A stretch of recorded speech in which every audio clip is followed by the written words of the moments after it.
Nawaambia mama wenzao katika siku hii leo. Nawaombea heri na wao wawe imara na Mama Samia.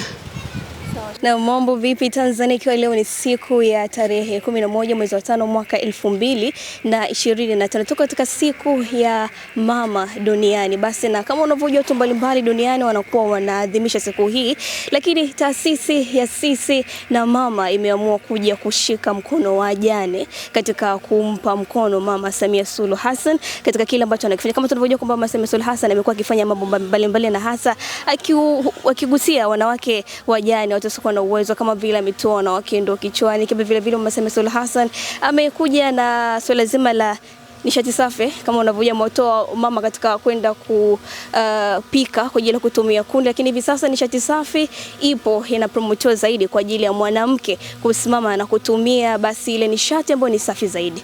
Tuko na Sisi na Mama hapa wako Kigogo kwa ajili ya kuja kusupport wajane katika siku hii ya mama duniani. Tunaenda kuzungumza na mwenyekiti ambaye anaitwa Halfan Hassan, atatuambia mengi kuhusiana na taasisi hii ya Sisi na Mama.